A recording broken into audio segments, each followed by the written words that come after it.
तो हम शुरू करेंगे मॉडर्न हिस्ट्री को। मॉडर्न हिस्ट्री को हम पढ़ेंगे, हमारा टारगेट रहेगा कि मॉडर्न हिस्ट्री को कवर करेंगे। और ये जो है वो हमारी 1526 से लेकर 1947। वैसे तो देखो मॉडर्न हिस्ट्री है वो 1707 से शुरू होती है, लेकिन 1707 भी क्या है कि हमारा एक ईयर है जिसमें हम कहते हैं कि डाउनफॉल ऑफ मुगल एम्पायर, यानी कि एक मुगल एम्पायर का जो है वो डाउनफॉल या डिक्लाइन ऑफ मुगल एम्पायर। लेकिन अब डिक्लाइन को पढ़ने से पहले हमें ये पता भी तो होना चाहिए कि मुगल एम्पायर की शुरुआत कैसे हुई। तो इसलिए हम जो है वो मॉडर्न हिस्ट्री को 1526 से पढ़ेंगे, जिससे जब कुछ पार्ट जो है वो कवर हो जाएगा। यानी कि हम जो है वो मुगल एम्पायर से शुरू करेंगे। तो पहले हम पढ़ेंगे मुगल एम्पायर को 1526 से लेकर पूरा को पूरा 1857 तक, जिसमें अर्ली मुगल्स और लेटर मुगल ये दो पार्ट्स में पढ़ेंगे। अर्ली मुगल यानी कि 1526 से लेकर 1707, इसमें हम बाबर से लेकर औरंगजेब तक, हम्म। बाबर से लेकर औरंगजेब तक पूरा का पूरा जो है वो कवर करेंगे। देन उसके बाद लेटर मुगल्स में बहादुर शाह से लेकर बहादुर शाह सेकंड तक, यानी कि 1857 तक जो है वो पूरा कवर कर देंगे। तो ये दोनों हमारे जो है वो मुगल एम्पायर इस तरह से कवर हो जाएगा। देन उसके बाद हम पढ़ेंगे फॉरनर्स को। और फॉरनर्स में हम पढ़ेंगे इन्वेडर्स, यानी कि जो पर्शियन लोग थे, जैसे कि नादिर शाह हो गया, अहमद शाह अब्दाली हो गया, इन्होंने अटैक किया भारत के ऊपर, तो हम इनको इन्वेडर्स कहते हैं, इन्वेड किया इन्होंने भारत में। देन उसके बाद दूसरी पर्सनालिटी है वो है ट्रेडर्स, यानी कि आपके यूरोपियंस। यूरोपियंस का भारत में किस तरह से आना हुआ, जैसे पुर्तगालीज हो गए, डच हो गए, इंग्लिश हो गए, फ्रांस हो गए, तो ये किस तरह से भारत में आए, ये सब पढ़ेंगे। उसके बाद फिर रीजनल स्टेट्स पढ़ेंगे। रीजनल स्टेट्स कैसा कि जब 1707 में ये जब मुगल एम्पायर का पूरा ऑल ओवर इंडिया पे जिसने रूल किया, वो जब डिक्लाइन होता है उसका, तो यहाँ पर जो है वो रीजनल स्टेट्स बनती है, लाइक बंगाल, मराठास, पंजाब, राजपूत, मैसूर, हैदराबाद, कर्नाटक। फिर यहाँ पर जब हम बंगाल बंगाल की बात करेंगे तो हम बंगाल को पूरा स्टडी करेंगे विद फाउंडर मुर्शिद कुली खान से लेकर, यानी कि जो इसका फाउंडर था, यहाँ से लेकर बक्सर तक। बक्सर तक इसको पूरा स्टडी करेंगे। बक्सर की लड़ाई हुई थी 1764 में, तो यहाँ तक जो है वो इसको पूरा स्टडी करेंगे। मराठास को पढ़ेंगे तो शिवाजी से लेकर, छत्रपति शिवाजी महाराजे से लेकर till Anglo of Anglo Maratha war, कि जितने आपके एंग्लो मराठा वॉर हुई है उन सबको भी हम यहाँ पर जो है वो एक साथ ही कवर कर देंगे, पूरे पूरे मराठा को। पंजाब को भी हम इस तरीके से पढ़ेंगे कि सिख पढ़ेंगे, सिख के बाद जो है फिर हम यहाँ पर मिसल पीरियड पढ़ेंगे। मिसल पीरियड में हम फिर महाराजा रंजीत सिंह को कवर करेंगे। और महाराजा रंजीत सिंह के साथ फिर हम जो है वो फाइनली यहाँ पर क्या करेंगे, एंग्लो सिख वॉर पढ़ेंगे, और फिर सिख जो है वो becoming part of the British India. Same as it is Rajput, Rajput के साथ भी हम ऐसे पढ़ेंगे। मैसूर को भी हम ऐसे कवर करेंगे हैदर अली और टीपू सुल्तान के साथ। हैदराबाद के निज़ाम विद फाउंडिंग स्टेट, फाउंडर के साथ, निज़ामुल मुल्क जो है उसका फाउंडर था। कर्नाटक का भी सेम ऐसे ही रहेगा सारा, और कर्नाटक में हम कर्नाटक के युद्ध यानी कर्नाटक वॉर को भी कवर करेंगे। देन बैटल्स एंड ट्रीटीज जो यहाँ रह जाएगी, जो इस फेज में बैटल्स रह जाएगी, उन्हें हम यहाँ पर जो है वो कवर कर देंगे कि कौन कौन से इंपॉर्टेंट बैटल है, और प्री पॉइंट ऑफ व्यू से वो रहेगी ज़्यादातर। देन उसका इंपॉर्टेंट पर्सनैलिटीज, इस फेज में इंपॉर्टेंट पर्सनैलिटीज आएगी इंडियंस और फॉरनर्स दोनों। जैसा फॉर एग्जांपल राजा राम मोहन रॉय, ईश्वर चंद्र विद्यासागर, दादा भाई नौरोजी, ये इंडियन हो गए। ठीक है। और फॉरनर्स में हम बात करेंगे डेविड हेरे, एनी बसंत तो बहुत बाद आएगी, लेकिन उससे पहले आपका Warren Hasting, Cornwallis, Robert Clive, Dupleix, ये सबको हम यहाँ पर कवर करेंगे। या फ्रांसिको अल्मेडा हो गया, वास्को डिगामा हो गया, तो ये सब पर्सनालिटीज़ को हम यहाँ पर कवर करेंगे। देन फिर उसके बाद पढ़ेंगे rise of east India company. East India company का राइज इसलिए, ये चैप्टर इसलिए पढ़ेंगे इसको अलग फॉर्मेट में, क्योंकि मेन जो प्लेयर है सारे के सारे यूरोपियंस में ईस्ट इंडिया कंपनी ही रहती है, यानी कि ब्रिटेन ही जो है वो बचता है सिर्फ एक, तो उसको भी हम अलग से कवर करेंगे। फिर यहाँ पर कंपनी रूल पढ़ेंगे और क्राउन रूल पढ़ेंगे, दो तरह से इसको पढ़ेंगे। कंपनी रूल में हम बात करेंगे 1765 से लेकर 1857 की, और क्राउन रूल में हम बात करेंगे 1857 से लेकर 1947 की। जितने भी इवेंट हुए हैं, जितना भी पॉलिटिकल, सोशल, इकोनॉमिक जो भी जो है कंसेप्ट यहाँ पे रहेगा, वो सारा हम यहाँ पर कवर करेंगे। इस फेज में जो पहली फेज है इसमें हम बात करेंगे कंसोलिडेशन और एक्सपेंशन की। देन उसके बाद जो नेक्स्ट फेज होगी क्राउन रूल, इसमें हम बात करेंगे rule of law plus freedom struggle, यानी कि आज़ादी के लिए जो शुरुआत होती है, संघर्ष जो शुरुआत होता है, वो सब यहाँ पर हम कवर करेंगे। देन उसके बाद 20, ये 18 सेंचुरी, 19th सेंचुरी और 20th सेंचुरी, ये तीन सेंचुरीज को डिवाइड करेंगे इवेंट में, कि सोशल इवेंट, पॉलिटिकल इवेंट और इकोनॉमिक। हर सेंचुरी में सोशल इवेंट कौन से हो रखे हैं, पॉलिटिकल इवेंट कौन से हो रखे हैं, इकोनॉमिक। इससे क्या है कि हमारा जो है वो मेंस के लिए भी बेस बनता है, क्योंकि वहां पर आपको लिखने के लिए आ सकता है कि 18 सेंचुरी के सोशल रिफॉर्म्स कौन से थे, या 18 सेंचुरी में क्या क्या इनिशिएटिव जो है वो सोशली लिए, पॉलिटिकली कौन से थे, इकोनॉमिकली कौन से थे, इन सबको अलग से ऐसे कवर करेंगे। फिर उसके बाद हम पढ़ेंगे प्री पॉइंट ऑफ व्यू से जाएंगे इसके लिए, गवर्नर जनरल और उसके इंपॉर्टेंट इवेंट्स, कि कौन सा गवर्नर जनरल के टाइम पे किस तरह का इवेंट हुआ है। फॉर एग्जाम्पल लाइक कि अगर हम बात करते हैं सुप्रीम कोर्ट के एस्टेब्लिशमेंट, तो सुप्रीम कोर्ट जो है वो 1774 में जो है वो कलकत्ता में बना है अंडर रेगुलेटिंग एक्ट ऑफ 1773। तो वो बना है वॉरेन हेस्टिंग के टाइम पे। जैसे कि परमानेंट सेटलमेंट, तो परमानेंट सेटलमेंट कॉर्नवालिस के टाइम पे आई, ठीक है, तो हम इसको इस तरह से पढ़ेंगे 1793 में। तो इनको इस तरह से करेंगे, तो इससे क्या है कि प्रीलिम के जो है वो क्वेश्चन जो है वो ज़्यादा सही होने के चांसेस हो जाते हैं। कॉन्स्टिट्यूशनल इवेंट्स को हम पढ़ेंगे यहाँ पर, वेरियस एक्ट, कि कैसे जो है वो क्राउन ने जो है, क्राउन की अगर हम बात करें, क्राउन ने कंपनी को कंट्रोल किया, क्योंकि पहले तो है यूरोपियन सिर्फ कंपनी की फॉर्म में आए थे, फिर उन्होंने कंपनी ने जो है वो एरिया एनेक्स करना शुरू कर दिया। और जब कंपनी ने एरिया एनेक्स किया तो उसके बिहाफ पे उसके बाद जो है फिर क्राउन ने जो है वो कंट्रोल करना शुरू किया उस एरिया या कंपनी को। तो ये सब हम यहाँ पर देखेंगे। और फिर 1858 के बाद जो है 1947 तक यहाँ पर जो है वो हम क्या करेंगे, पूरा का पूरा जो है वो हमारा क्राउन, यानी कि जो मूवमेंट। कॉन्स्टिट्यूशनल इवेंट्स है, लाइक जो रिस्पॉन्सिबल गवर्नमेंट हो गया, या जो हम बात कर रहे हैं रिप्रेजेंटेटिव डेमोक्रेसी, ये सब यहाँ पर कवर करेंगे। फिर बर्थ ऑफ सोशल अवेकनिंग पढ़ेंगे। तो सोशल अवेकनिंग में नेशनलिज्म सबसे पहले आता है। तो नेशनलिज्म में हम पढ़ेंगे मॉडरेट फेज को। यहाँ पर जो आइडियोलॉजी थी वो मॉडरेट थी, जिनका बिलीव था कॉन्स्टिट्यूशन में, हम इस फेज को पढ़ेंगे। देन एक्सट्रीमिस्ट को पढ़ेंगे, कि एक्सट्रीमिस्ट यानी कि आपका ये ग्रुप था 1905 से लेकर 1950 के बीच में, 1915 तक एक्टिव था।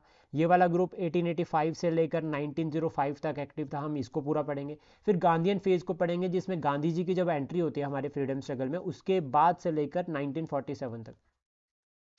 मीनवाइल इन सभी के साथ साथ में एक फेज और भी चलेगी, that is your revolutionary phase.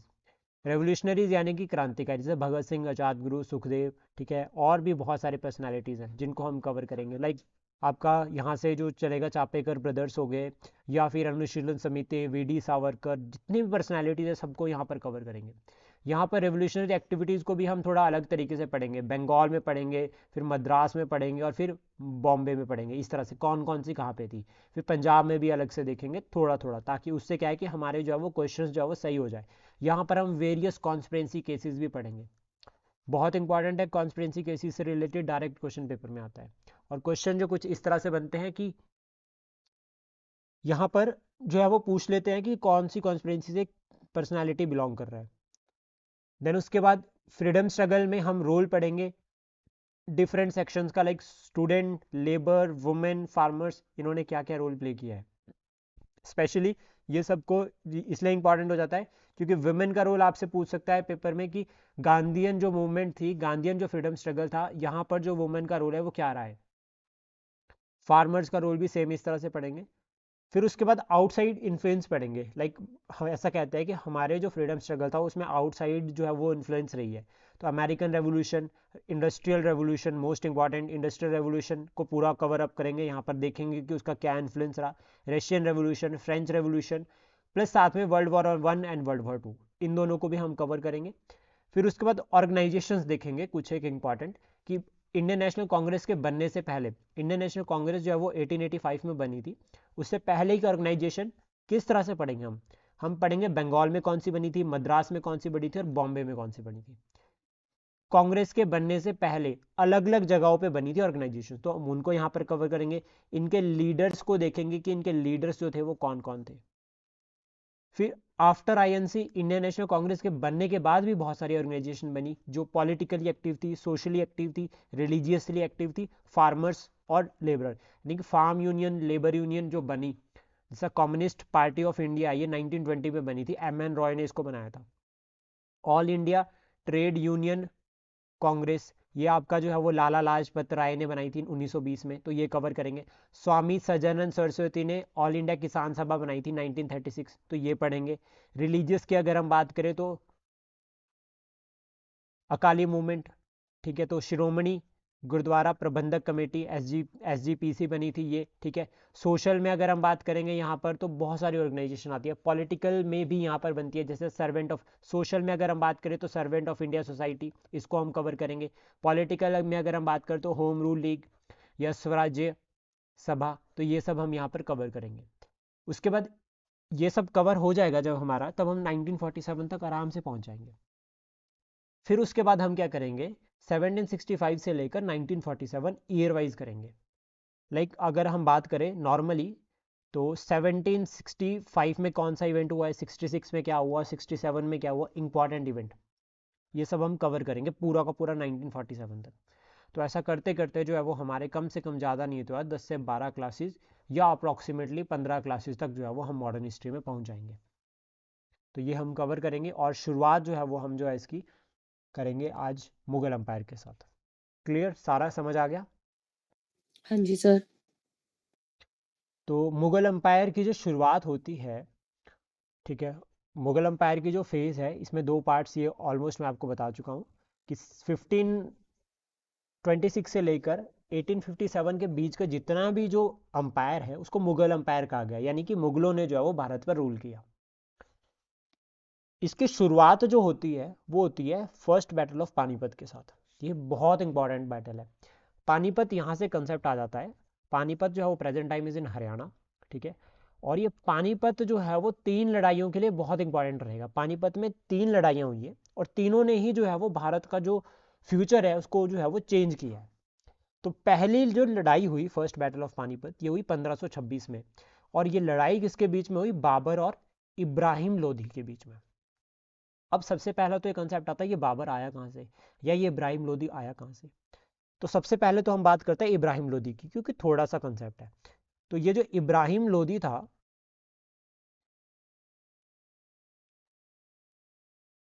Babar से पहले दिल्ली में जो डायनेस्टी रूल कर रही थी, ठीक है, दिल्ली सल्तनत के अंदर, वो थी लोधी डायनेस्टी। लोधी यानी कि अफगान। ये जो थे पहली अफगान डायनेस्टी थी जो रूल कर रही थी दिल्ली पे। अब होता क्या है कि जो इब्राहिम लोधी था, ठीक है, ये राजा जब ये दिल्ली का जो है वो सुल्तान बन जाता है इस टाइम पे, तो इसको ये जो था वो फेवरेबल नहीं था। मतलब ये औरों को पसंद नहीं था। औरों में कौन थे, सबसे पहले एक तो थे आपका इसका जो अपना गवर्नर था पंजाब के लिए। पंजाब के लिए जिसने गवर्नर अपॉइंट कर रखा था, दौलत खान, ठीक है, उसको ये पसंद नहीं था, कि वो चाहता था कि ये राजा नहीं बनना चाहिए, ये जो है वो मुगल जो है वो दिल्ली सल्तनत का सम्राट जो है वो सुल्तान नहीं बनना चाहिए। सेकंड में राणा सांगा जो था मेवाड़ का जो राजपूत रूलर था, वो ये चाहता था कि इब्राहिम लोधी जो है वो राजा ना बने और वो जो है वो दिल्ली को लीड करे। ऐसा जो है वो इनका बिलीव था। मतलब यही है कि दिल्ली पे कंट्रोल करना चाहते थे ये इनडायरेक्टली दोनों। अब इनके पास कोई ऑप्शन नहीं था कि अब ये खुद लड़ नहीं सकते थे, क्योंकि इब्राहिम लोधी बहुत ज़्यादा पावरफुल था। और इनके पास कुछ ऐसा ऑप्शन नहीं था कि थोड़े टाइम तक नहीं था कि ये जो है वो क्या करे, कि किसी ना किसी तरीके से इसको हराना चाहते थे ये। अब हुआ यूं कि इनकी नज़र पड़ गई बाबर पे। अब बाबर जो था पर्सनैलिटी, वो था सेंट्रल इंडिया से, ठीक है। अगर पूरा नाम अगर हम बात करें बाबर की, तो बाबर का पूरा नाम है जहरुद्दीन मोहम्मद बाबर, ठीक है, जहरुद्दीन मोहम्मद बाबर। और ये जो था ये क्या था, ये तिमूर यानी कि जो तिमूर थे और चंगेज खान, इन दोनों का कंबाइंड मिक्सचर हुआ। यानी कि तिमूर फ्रॉम फादर साइड और चंगेज फ्रॉम मदर साइड।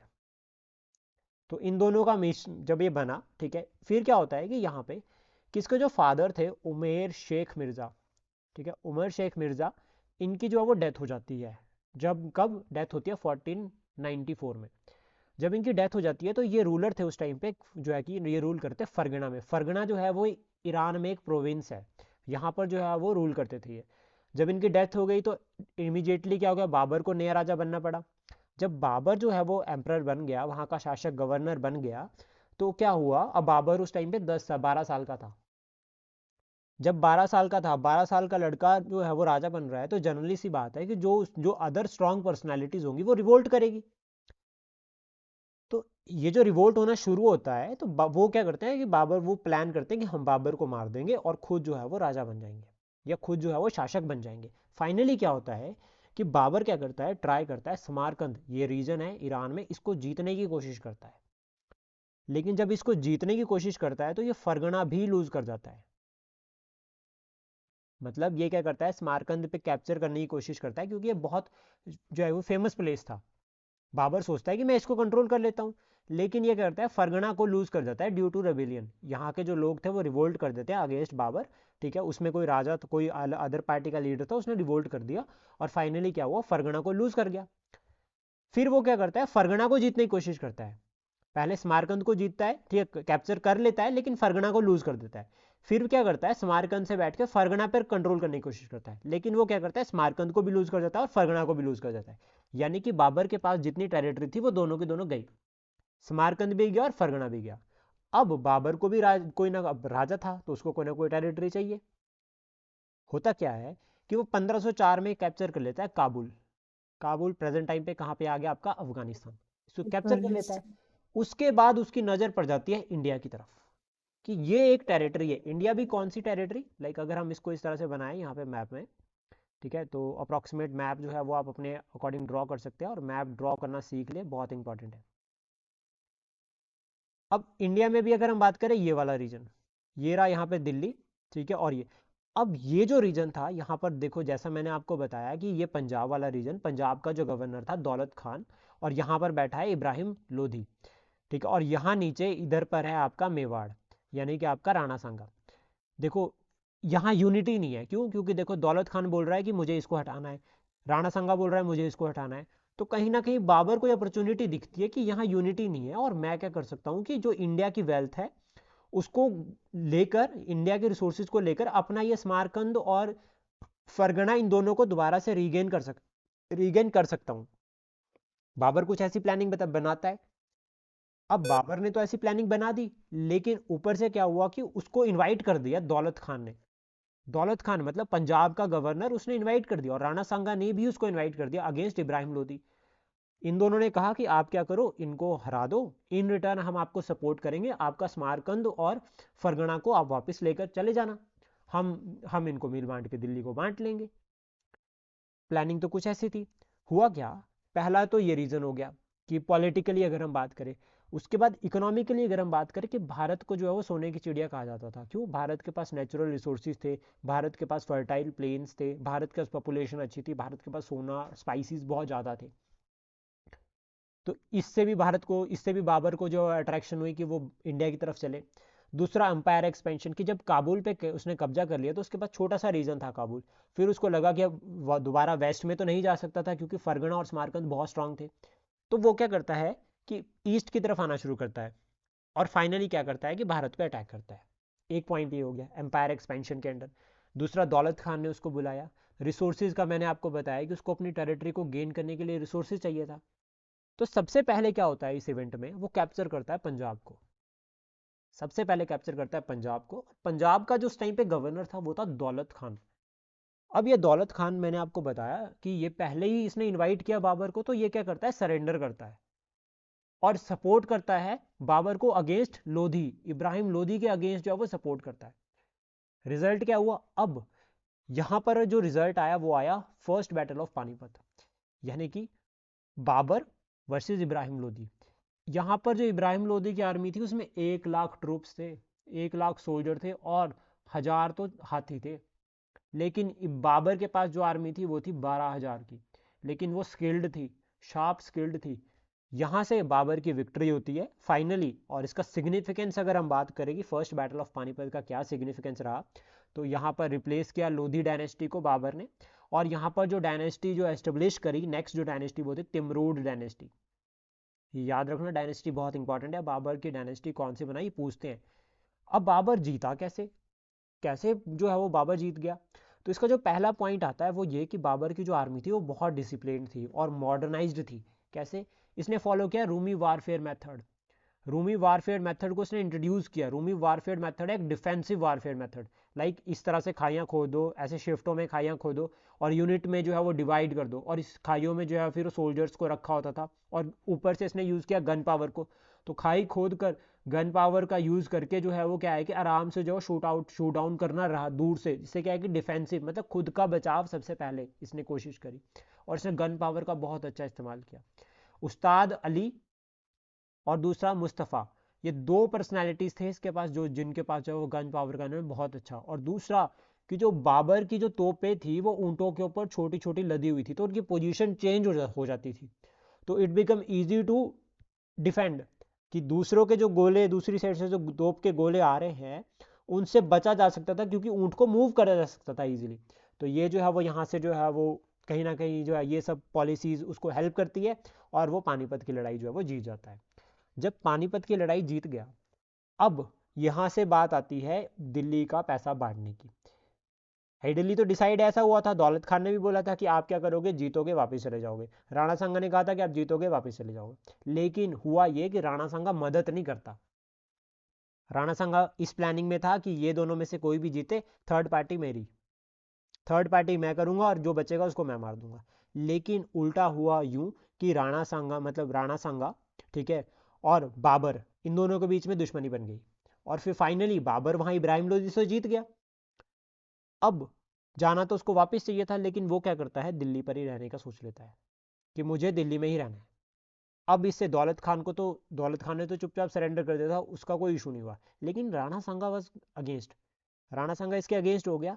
तो यहाँ पर जो सेकंड बैटल हुई वो ही बैटल ऑफ खानवा, 1527 में, बाबर वर्सेस राणा सांगा ऑफ मेवाड़।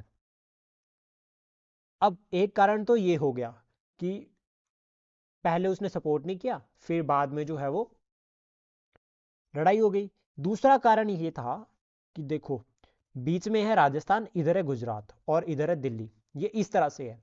अब गुजरात इंपॉर्टेंट है, क्योंकि गुजरात से होता है ट्रेड, और हर जो भी दिल्ली में बैठा शासक है उसको गुजरात को कब्जे में करना ही करना है। और गुजरात को कंट्रोल करने के लिए बीच में है राजपूत, यानी कि राजस्थान। अब राजस्थान में कुछ नहीं होता, राजस्थान में है वॉरियर लोग, रेत है और छोटे छोटे रियासतें, बिना इनको हराए जो है वो आगे नहीं जा सकते थे। और यहाँ पर है मेवाड़, इंपॉर्टेंट स्टेट। तो फाइनली क्या होता है कि बैटल ऑफ खानवा में इस मेवाड़ को हराकर गुजरात पर जो है वो कहीं ना कहीं कंट्रोल करने की कोशिश करता है बाबर, ये ध्यान रखना। तो रीजन क्लियर, बैटल क्लियर, और फाइनली इस बैटल के बाद जो है वो बाबर जो है वो टाइटल अडॉप्ट करता है खुद को गाजी का। यहाँ पर एक स्टोरी और भी आती है कि जो बाबर की आर्मी थी उसने मना कर दिया कि हम नहीं लड़ेंगे राणा सांगा से, और हम जो है वो इस टेरेन के लिए नहीं बने हैं कि हम जो है वो लड़े। तो फाइनली क्या होता है, बाबर क्या कहता है कि वॉर अगेंस्ट राणा सांगा जिहाद, मतलब वो द आर्मी होली वॉर है। तो फिर क्या करते हैं, होली वॉर के नाम पे लड़ाई होती है और फाइनली राणा सांगा को जो है वो डिफीट कर देते हैं। तो ये थी पहली लड़ाई। दूसरी लड़ाई याद रखना, पानीपत के बाद दूसरी लड़ाई हुई बैटल ऑफ खानवा। देन उसके बाद नेक्स्ट जो बैटल होती है वो होती है battle of Chanderi, most important battle. यहाँ पर जो राजा था वो था मैदानी राय। अंपायर एक्सपेंशन की कोशिश करने लगा, तो सबसे पहले राजस्थान मेवाड़ को हरा दिया। नेक्स्ट जो आती है मालवा रीजन की, तो मैदानी राय जो है वो मालवा रीजन का जो है वो राजा था, ठीक है, राजपूत था ये। और इसका जो रीजन था अंपायर एक्सपेंशन, इसका जो रिजल्ट हुआ है वो हुआ है आपका बाबर की विक्ट्री। प्लस जो रानी थी, जो रानीज थी, ठीक है, जो राजपूत रानियां थी चंदेरी की, वो क्या करती हैं, जोहार परफॉर्म करती है। तो जौहर यहाँ से बहुत इंपॉर्टेंट हो जाता है। तो याद रखना, बैटल ऑफ चंदेरी 1528, और यहाँ पर जौहर जो परफॉर्म किया जाता है, इसका मतलब हो गया कि सेल्फ इमोलेशन, मतलब कि जैसे अगर युद्ध में जो है वो राजपूत जब हार गए और उनकी डेथ हो गई, वो मर गए, तो उसके बाद जो रानियां जो थी वहाँ की, वो आत्म, मतलब वो है कि अग्नि में जो है वो खुद को जो है वो जिंदा ही जला देते थे। तो दैट इज योर जोहार। इसका कारण ये था, जो अप्रॉक्सीमेट हिस्टोरियन क्लेम करते हैं, कि उस टाइम पे एक्सप्लॉयटेशन होता था, तो एक्सप्लॉयटेशन होने से बचने के लिए भी जो है वो कंबाइनली जो है वो यहाँ पर सेल्फ इमोलेशन होता था, मास सेल्फ इमोलेशन, ये याद रखना इंपॉर्टेंट है। और ये प्रैक्टिस की जाती थी हिंदू राजपूत वुमेन के द्वारा, ये बहुत इंपॉर्टेंट है। उसके बाद जो तीसरी, ठीक है, थर्ड ये लड़ाई हो गई, जो फोर्थ लड़ाई होती है, ठीक है, इसके बाद वो है बैटल ऑफ घाघरा। ये बैटल ऑफ घाघरा क्या है, इसमें इंपॉर्टेंट एस्पेक्ट, तो बैटल ऑफ घाघरा में सबसे इंपॉर्टेंट एस्पेक्ट क्या है कि जैसा इब्राहिम लोदी को हरा दिया, तो उसके बाद छोटे छोटे अफगान जो प्रिंसेस, अफगान जो रूलर्स थे छोटे छोटे जगहों के, वो क्या करते हैं, महमूद लोधी को बना देते हैं अपना लीडर, और इसके अंडर जो है वो लड़ते हैं। ठीक है, जैसा अब दिल्ली हो गया, दिल्ली में तो चलो मान लिया कि लोधी डायनेस्टी थी, रिप्लेस हो गई, लेकिन उसके बाद इधर वाली रीजन में छोटे छोटे जो है वो राजा लोग थे, मतलब छोटे छोटे अफगान टेरिटरीज थी, जिनका एक मेन लीडर आता है महमूद लोधी। ये लड़ता है और फाइनली जो है वो यहाँ से जो है वो इसको हरा देता है बाबर, और फाइनली यहाँ से जो है वो बाबर क्या करता है, पूरा का पूरा रीजन पे कंट्रोल कर लेता है। बट लेकिन 1530 में उसकी डेथ हो जाती है। और डेथ आगरा में होती है, और इसका टूम्ब याद रखना कि बाबर का जो टूम्ब है वो काबुल में है। ये क्वेश्चन पेपर में ऑलरेडी एक बार पूछा जा चुका है टूम्ब से रिलेटेड, तो ये इंपॉर्टेंट है। बाबर का जो टूम्ब है वो अफगानिस्तान काबुल में है। सिग्निफिकेंस की अगर हम बात करें कि बाबर जीता तो उसका क्या सिग्निफिकेंस है, तो आर्ट एंड कल्चर के पॉइंट ऑफ व्यू से बात करें तो चार बाग सिस्टम, जो चार बाग सिस्टम लाइक शालीमार हो गया और मुगल गार्डन्स जो होते हैं जिसमें रनिंग पानी जो है, वो सब सिस्टम जो है वो इन्होंने शुरू किया, यहाँ से शुरू हो गया। मॉस्क बिल्डिंग शुरू हो गई, मतलब इन्होंने जो है वो मस्जिदें बनाना, पानीपत और संभट, यहाँ पर जो है वो दो जगह पे जो है उसने मॉस्क जो है वो बिल्ड किया। बाबर ने रोट किया है तुर्के बाबरी, ये याद रखना, तुर्के बाबरी, ये इसने टर्किश लैंग्वेज में रोट की थी, टर्किश लैंग्वेज में ये इसने लिखी थी, और इसको ट्रांसलेट किया है पर्शियन में अब्दुर रहीम खाने खान ने। ये पर्सनालिटी का नाम याद रखना, अब्दुर रहीम खाने खान, इसने क्या किया है, इसको ट्रांसलेट किया है पर्शियन में, और पहले ये लिखी गई थी टर्किश में। ये पर्सनालिटी अभी आएगा जब हम इसके बारे में अकबर को पढ़ेंगे तो यहाँ पर ये पर्सनालिटी होगा। फिर उसके बाद क्या है, अदर सिग्निफिकेंस में अगर हम बात करें कि जो गंधार था यानी कि कश्मीर, ओल्ड कश्मीर और काबुल, ये दोनों जो है वो मुगल एम्पायर का पार्ट बन जाते हैं। यानी कि बाबर ने काबुल को जीता और गंधार, इन दोनों को यूनाइट कर दिया, और पूरा नॉर्थ इंडिया जो है वो दिल्ली के से जो है वो रूल होना शुरू हो गया। इंपॉर्टेंट सिग्निफिकेंस और वो कि जैसे 1526 में जब बाबर आया तो उसके बाद नेक्स्ट जो इन्वेजन था वेस्ट से वो हुआ 1739 में, यानी कि अगले 200 साल तक जो है वो वेस्ट से कोई और अटैक नहीं किया हुआ भारत के ऊपर। तो इसका मतलब क्या हुआ कि एक्सटर्नल अटैक जो था भारत मतलब वेस्ट साइड से, ठीक है, वो जो है वो बंद हो गया, अगले 200 साल तक कोई अटैक नहीं हुआ। इसने अपने आप को टाइटल अडॉप्ट किया, इसने अपने आप को टाइटल दिया पदशाह का। पदशाह का मतलब हो गया सॉवरन रूलर, मतलब इंडिपेंडेंट राजा, इंडिपेंडेंट एम्परर। और इसने कंसोलिडेट किया पूरे के पूरे नॉर्थ एम्पायर को, यानी कि जो है पॉलिटिकल कंसोलिडेशन। मतलब देखो इस तरह से अगर हम बात करें, यहाँ पर एक पास है जिसका नाम है खाइबर पास, इसके थ्रू जो है वो आते थे, ठीक है, खाइबर पास, ये इंडस रिवर है, और ये वाला जो पूरा रीजन है ये इसने कंट्रोल किया। तो that means your north India को कंसोलिडेट किया पूरा का पूरा अंडर किसके, मुगल अंपायर के। रेस्ट दो इंपॉर्टेंट प्लेसेस अभी हमें पढ़ने हैं मुगल अंपायर में, एक गुजरात और दूसरा बंगाल। जो भी एक बात ध्यान रखना कि जो भी दिल्ली में बैठा है उसे बंगाल को भी कब्जे में करना है और दूसरा उसे गुजरात को भी। ये रीजन है क्यों, क्योंकि देखो बंगाल की अगर हम बात करें तो यहाँ पर है बे ऑफ बंगाल, जिससे जो वो ट्रेड होता है, सी ट्रेड। और गुजरात में अगर हम बात करें तो गुजरात के पोर्ट, जिसके थ्रू भी जो वो ट्रेड होता है। तो मतलब गुजरात पे कंट्रोल, ट्रेड पे कंट्रोल, ठीक है, बंगाल पे कंट्रोल, ट्रेड पे कंट्रोल। तो मैं ट्रेड इंटरेस्ट की वजह से इन दोनों रीजन को जो है वो दिल्ली पे बैठा शासक जो है वो कैप्चर करने की कोशिश करता है। और यहाँ पर जब कैप्चर करने जाएगा तो बीच में उसको मिलेगा बिहार, यानी कि छोटे छोटे राजा लोग, और यहाँ पर जब कैप्चर करने के लिए जाएगा तो उसे मिलेगा राजपूत। यहाँ तक समझ आ गया। Yes sir.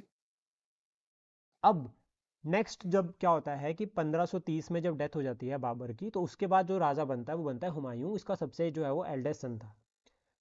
हुमायूं का नाम है फॉर्चून, मतलब एक लकी, बहुत लकी पर्सनैलिटी, लेकिन इसका जो फ्यूचर है वो अनफॉर्चुनेट रहा है। मतलब इसके साथ जितना ब्रिलियंट ये था, पर्सनैलिटी था, ये शासक राजा बनने के लिए नहीं था। ये एजुकेटेड पर्सनैलिटी था, इसका जो इंटरेस्ट था वो मैथमेटिक्स में था, ठीक है, एस्ट्रोनॉमी में था, ठीक है। लेकिन इसका इंटरेस्ट जो है वो रूलर जो है वो उतना ज़्यादा नहीं, मतलब इंटरेस्ट तो था, लेकिन फिर वही है कि इसका ज़्यादा जो था वो स्कॉलर पर्सनैलिटी था। हुआ ये कि जैसा मैंने आपको बताया है कि गुजरात और बंगाल ये दो रीजन पे कब्जा करना था। और दूसरा हुआ यूँ, पहला तो पॉइंट ये याद रखना, दूसरा कि बाबर ने मरते मरते एक बात बोल दी कि जितना भी जो टेरिटरी है मेरी वो तुम चारों भाई आपस में बांट लेना। बाबर के चार बेटे थे, हुमायूं जिसके जिसके पास आता है आगरा, ठीक है, कमरान जिसके पास आता है काबुल, मिर्ज़ा अश्करी जिसके पास आता है संभट, हिंदल जिसके पास आता है अलवार यानी कि आपका मेरठ वाला रीजन। अब पूरी की पूरी टेरिटरी, ये जो टेरिटरी थी ये हो गई डिवाइड। एकता में बल है, यहाँ पर कंसेप्ट लगता है कि अगर यूनिटी है तब तो ठीक है, अगर यूनिटी नहीं है तो खत्म। जब हुमायूं राजा बन जाता है यानी कि आगरा सीट पे बैठ जाता है तो इसके पास दो चैलेंजेस आते हैं। पहला चैलेंज गुजरात, ये गुजरात को कंट्रोल करने की कोशिश करता है, जहाँ का जो राजा था वो था बहादुर शाह, ये अलग बहादुर शाह है। और उसके बाद दूसरा चैलेंज था बंगाल से, बंगाल के बीच में यहाँ पर शेर शाह सूरी, ये पर्सनैलिटी मोस्ट इंपॉर्टेंट पर्सनैलिटी है। तो कब्जा करना था। अब हुआ यूं कि एक्सपेंशन का इंटरेस्ट ट्रेड एंड कॉमर्स था इसका, ठीक है, और ट्रेड रूट्स। लेकिन हुआ यूं कि जब ये हुमायूं, यहाँ पर जैसे हुमायूं है, जब ये गुजरात पे कब्जा करता तो ये बंगाल बिहार बीच में जो शेरशाह सूरी था ये अपनी इंडिपेंडेंस डिक्लेयर कर देता, मतलब ये रिवोल्ट कर देता। फिर जब हुमायूं इसको हराने जाता तो ये गुजरात वाला बहादुर शाह अपनी इंडिपेंडेंस डिक्लेयर कर देता। तो बाबर हुमायूं जो है वो कभी इधर लड़ रहा कभी इधर लड़ रहा, तंग आ गया था फाइनली। हुआ यूं कि जब ये तंग आ गया तो फाइनली क्या हुआ कि जब जब देखो यहाँ से दोनों साइड से इसको परेशान हो रहे हो, दोनों साइड से तंग कर रहे हैं। जब हुमायूं अपना इंटरेस्ट लगाता है गुजरात पे तो यहाँ शेरशाह सूरी जो है राइज कर जाता है।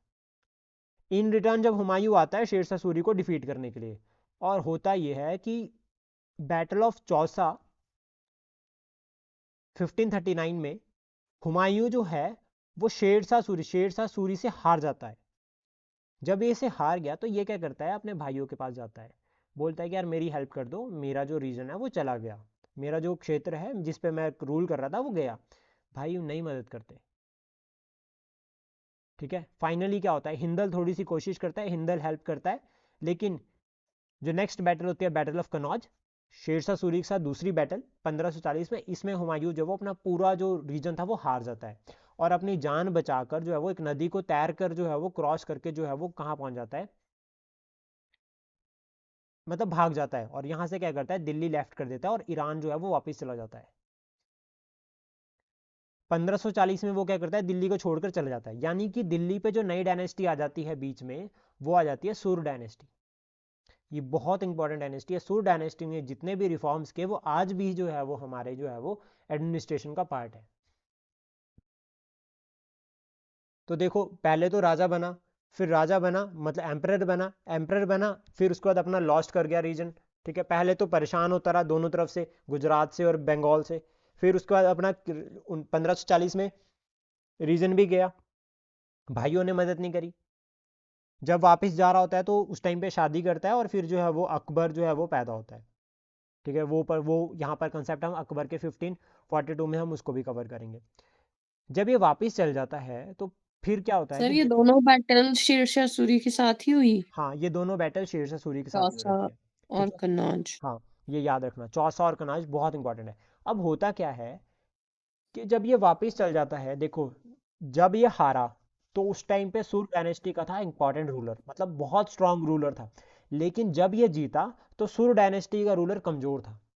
यानी कि जब ये वापिस आता है 1555 में, तो ये क्या करता है, सुर डायनेस्टी का जो कमजोर रूलर था उस टाइम पे सिकंदर शाह, इसको हराकर अपना जो राज्य जो जो अपना रीजन जो लॉस कर गया था उसको दोबारा रीगेन कर लेता है। रीगेन कर गया, शासक बन गया, लेकिन फिर किस्मत बुरी, 1556 में सीढ़ियों से गिरकर डेथ हो गई। तो देखो पहले राजा बना बड़ी मुश्किल से, फिर लड़ाई लड़ता रहा, रिवोल्ट होते गए, उनको सप्रेस करता गया, फिर उसका अपना राज्य भी लूज कर गया। फिर फाइनली क्या हुआ, लूज करने के बाद ईरान चला गया वापस, ईरान से आया, जीत भी लिया, लेकिन जीतने के 1 साल बाद मर भी गया, और मरा भी क्यों, सीढ़ियों से गिर के। तो ये इंपॉर्टेंट याद रखना। इसके टाइम का सिग्निफिकेंस हम थोड़ा बहुत पढ़ लेते हैं यहीं, सेकेंड टर्म को शुरू करने से पहले। यहाँ पर सिग्निफिकेंस में सबसे पहला है कि ये दिन पनाह, एक दिल्ली, मतलब दिल्ली में एक न्यू जो है वो सिटी बनाता है जिसको दिन पनाह कहा गया है। और हुमायूं टूम्ब याद रखना, हुमायूं टूम्ब जो बनाया अमीदा बानू बेगम ने बनाया है, ठीक है, इसकी वाइफ थी, और ये यूनेस्को वर्ल्ड हेरिटेज साइट है, ये आगरा में है, यानी कि ये इंडिया में है। एक सिग्निफिकेंस और है कि हुमायूं जो है वो मुगल पेंटिंग्स को शुरुआत करता है भारत में, उसका फाउंडेशन स्टोन रखता है। इसमें 2 पेंटर्स के नाम याद रखना, मीर सैयद अली और अब्दुल समाद, ये 2 पर्सनैलिटीज के नाम है। ये पेंटर्स जो है वो अकबर के टाइम में बहुत फेमस हुए हैं। तो ये 2 पेंटर्स जो थे वो हुमायूं लेकर आया था ईरान से भारत में। अब हम नेक्स्ट डायनेस्टी को पढ़ेंगे बीच में, मुगल एम्पायर को थोड़ी सी देर के लिए साइड रखकर, दैट इज योर सुर डायनेस्टी। सुर डायनेस्टी का जो फाउंडर था वो था शेर खान। ये पर्सनालिटी जो था शेर खान, इसने अपना नाम रखा शेरशाह सूरी बाद में। ये सेकंड अफगान डायनेस्टी है, ये याद रखना, ये सेकंड अफगान डायनेस्टी, और फर्स्ट जो थी वो थी लोधी डायनेस्टी। इंपॉर्टेंट फैक्ट ये है कि ये जो शेरशाह था, शेरशाह सूरी या शेर खान, ये जो था एक सन ऑफ जमींदार था, मतलब डाउन टू अर्थ, मतलब एक लाइक ऐसा कह सकते हैं कि एक छोटा सा जमींदार से जो है वो एम्परर बन गया। जिसने पूरे, तो उसने कितनी मेहनत की होगी, कितनी इसको बेसिक नॉलेज होगी, कितनी इसको जो है वो कितनी ब्रिलियंट लीडरशिप स्किल्स होगी इसके पास कि एक छोटे से जमींदार से ये मुगल एम्परर बन गया। सन ऑफ जमींदार ऑफ बिहार, बिहार का एक जमींदार था, उसका बेटा था ये, और उससे एम्परर बना, तो कितनी स्किल्स अच्छी होंगी इसके पास। छोटा सा रीजन रहा है इसका, बैटल ऑफ कनौज यानी कि 1540 से 1545, सिर्फ 5 साल इसने रूल किया, लेकिन इस 5 साल में इसने भारत का, मैं अगर बात करें कि जो रिफॉर्म्स इसने किए वो आज भी स्टिल एक्टिव है। तो सबसे पहले इसने कंट्रोल किया रीजन पे, किसने कौन से रीजन पे कब्जा किया, देखो जो कोशिश हुमायूं कर रहा था बंगाल को जीतने की, इसने बंगाल को कब्जे में कर लिया, इसने बंगाल को कैप्चर कर दिया और पूरे नॉर्थ इंडिया को यूनाइट कर दिया। ऊपर वाली साइड पे हिमालयाज, ठीक है, इधर वाली साइड पे आपका इंडस रिवर और काबुल कंधार वाला रीजन, इधर वाली साइड पे आपका विंध्याचल रेंज हो गया, मालवा रीजन, और यहाँ पर आपका बे ऑफ बंगाल, यानी कि इसने बंगाल को जो है वो मुगल एम्पायर में शामिल कर दिया। जितने भी रेबेलियन थे सारे के सारे क्रश कर दिए, जो छोटे छोटे अफगान डायनेस्टी वाले जो है वो लीडर से वोल्ट करते हैं, सब खत्म। अंपायर एक्सपेंशन एंड कंसोलिडेशन, इसने एक्सपैंड भी किया यानी कि बंगाल को भी जीता, ठीक है, इधर वाली साइड पे आपका अलवार हो गया, मेवाड़ हो गया, ये सब रीजन को भी कैप्चर किया और कंसोलिडेट भी किया, जो जीता जितना रीजन कैप्चर किया उसको कंसोलिडेट भी किया, वहां पे एडमिनिस्ट्रेशन भी बनाई, रिफॉर्म्स की एडमिनिस्ट्रेशन में, जिसमें जो लॉ एंड ऑर्डर था उसको रीएस्टेब्लिश किया, यानी कि पूरा का पूरा सिस्टम बदला इसने, इसने जो है वो सिस्टमेटिक रिफॉर्म्स किए। इसका जो अंपायर था, जितना इसने रीजन जो कैप्चर कर रखा था, ये परगनाज में डिवाइडेड था, परगनाज यानी कि प्रोविंसेस में डिवाइडेड था। न्यू कॉपर कॉइन्स इसने इंट्रोड्यूस किए जिसको कहते हैं दाम, ये याद रखना, मतलब डीमोनेटाइजेशन। जो डीमोनेटाइजेशन 2016-17 में हमने देखी थी, वो हमारे मेडिवल पीरियड में सबसे पहले जो है वो शेरशाह सूरी ने की है, इसने करेंसी सिस्टम ही बदल दिया। रुपया, मॉडर्न रूपी की अगर हम बात करते हैं जो आज है, वो सबसे पहले शेरशाह सूरी ने इंट्रोड्यूस किया था। जो ग्रेट ग्रैंड ट्रंक रोड जिसकी हम बात करते हैं, जिसको जो है वो अशोका ने बनाया था, जो कनेक्ट करता है पेशावर को और बंगाल को, ठीक है, थ्रू खैबर पास, इसको रिस्टोर किया था शेरशाह सूरी ने, और इसका नाम भी इस रोड पे नाम पे पड़ा है, शेरशाह सूरी रोड।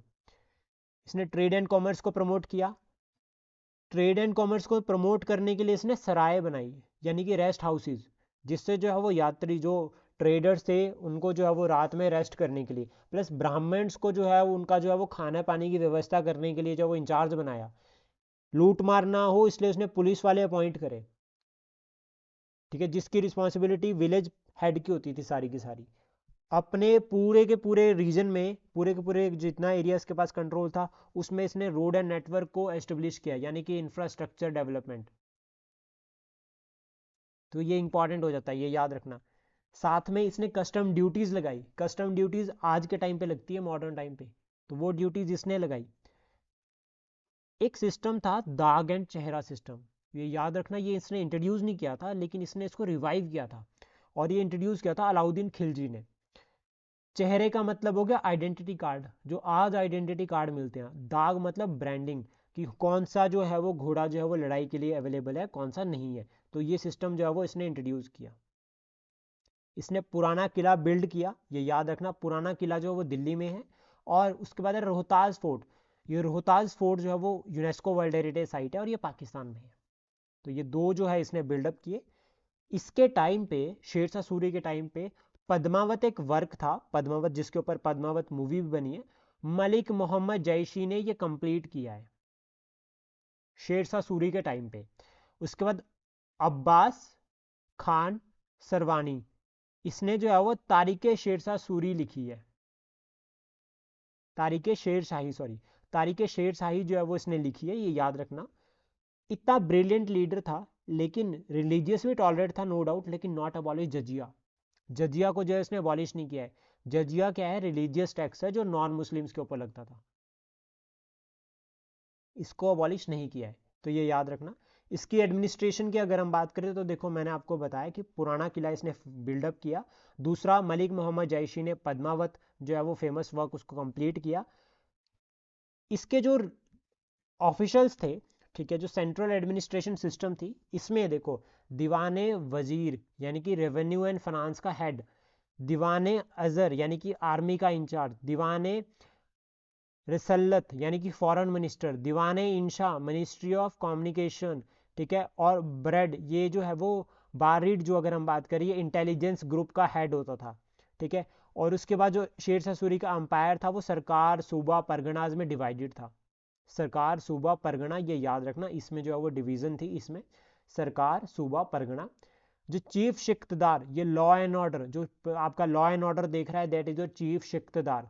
चीफ मुंसिफ जो जज, ठीक है, जो ईच सरकार की एडमिनिस्ट्रेशन देख रहे हैं। इसके बाद जो सरकार थी वो परगनाज में डिवाइडेड थी, जिसमें जो वो मिलिट्री शिक्तदार यानी कि मिलिट्री ऑफिसर, अमीन ये क्या था, revenue officer, land revenue officer था, फोतेदार ये ट्रेजरर था, और कराकुन से अकाउंटेंट था। तो ये पर्सनालिटीज याद कर रखना, ये पूछते हैं, मोस्ट इंपॉर्टेंट है कि कौन सा क्या किससे लिंकअप कर रहा है। देन उसके बाद विलेज यानी कि मौजा यानी कि विलेज कहते थे, और ये lowest level of the administration था।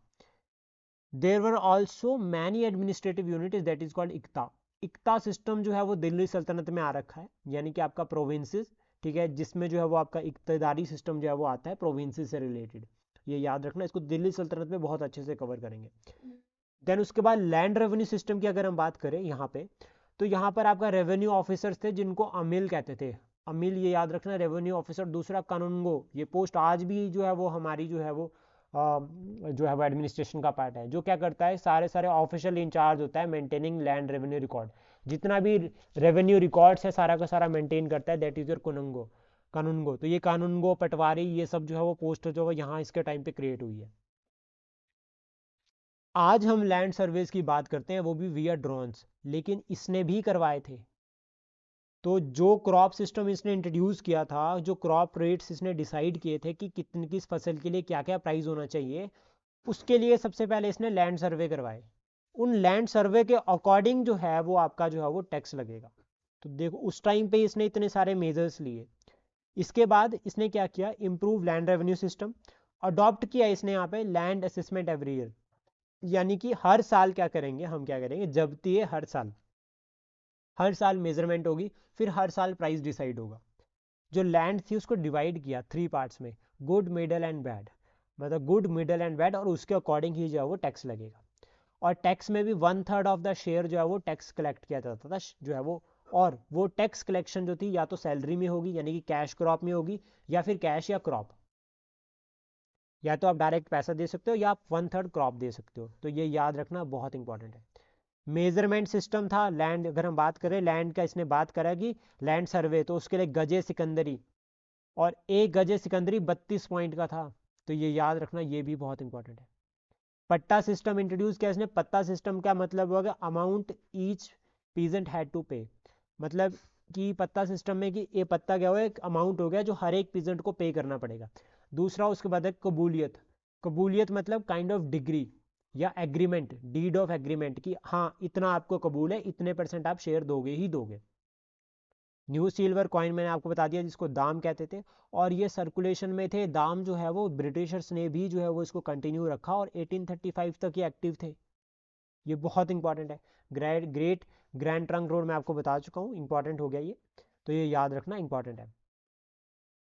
उसके बाद क्या होता है, बट लेकिन वो ये कि इतना अच्छा लीडर था, 1545 में चला गया, जल्दी चला गया, 5 साल पहले, 5 साल में ही चला गया। इसके बाद के जो रूलर थे वो इतने इंपॉर्टेंट जो है वो इतने स्ट्रांग नहीं थे, यानी कि इस्लाम शाह बनता है और सिकंदर शाह, ये दो इंपॉर्टेंट रूलर बाद में बनते हैं। उतने कैपेबल नहीं थे जितना शेर शाह सूरी था, और नहीं संभाल पाए अपने रीजन को। और फाइनली क्या है कि हुमायूं जो क्या करता है 1556 में जो है वो, 1556 में जो है वो 1555 सॉरी 1555 में जो है वो गेन कर लेता है अपनी टेरिटरी को दोबारा से, जो उसने जो है वो शेर शाह सूरी को लूज करी थी वो। तो ये यहाँ तक क्लियर हो गया सारा। हाँ जी सर। अब हम बात करेंगे अकबर की। अकबर के टाइम पे, अकबर का जो पीरियड है वो है 1526 से लेकर 1605 तक।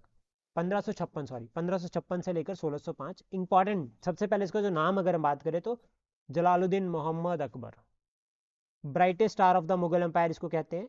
इसका जो फादर था हुमायूं, और मदर थी हमीदा बानो बेगम। याद रखना इसका जो बर्थ है वो अमरकोट में हुआ था 1542 में। राणा ऑफ अमरकोट था, जो अमरकोट का राजा था। जब हुमायूं वहां से भागता है बैटल ऑफ कनौज के बाद, तो वो क्या करता है, शेल्टर लेता है इसके पास अमरकोट में, और यहाँ पर शादी करता है, फिर यहाँ पर जो है वो अकबर पैदा होता है और अकबर यहीं रहता है। क्लियर, यहाँ तक समझ आ गया?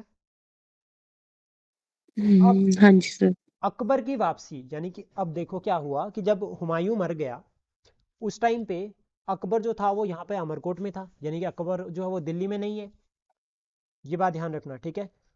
तो क्या होता है कि यहाँ पे जो आपके लोकल जो रूलर थे, ठीक है, बंगाल वाली साइड से जो छोटे छोटे शासक थे, वो क्या करते हैं, हेमचंद्र, ये पर्सनालिटी है हेमू, मतलब हेमचंद्र, इसका नाम याद रखना, बहुत इंपॉर्टेंट पर्सनालिटी है।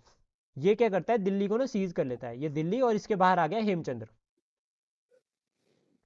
मतलब कि ये क्या करता है कि ये जो है वो, या इस पर्सनालिटी को भी याद रखो, इसको डिस्कस करते हैं पूरा। हुआ क्या कि ये इसने दिल्ली को सीज कर लिया। अब आइडली दिल्ली किसकी है, अकबर की, लेकिन रूल करने के लिए कौन पहुंच गया, हेमू। हेमू ने मौका फायदा उठाया कि अकबर तो है नहीं, हम क्या करते हैं, अकबर के एब्सेंट में क्या करते हैं, दिल्ली पे कब्जा कर लेते हैं। और यहाँ पर लड़ाई होती है, सेकेंड बैटल ऑफ पानीपत 1556। जो अकबर था उसकी तरफ से लड़ा बैरम खान। दो नाम हम यहाँ पर कवर करेंगे, एक बैरम खान और दूसरा हेमू। इन दो पर्सनैलिटीज को हम जो है वो अब देखेंगे। तो सबसे पहले हम बात करते हैं हेमू की, हेमचंद्र की।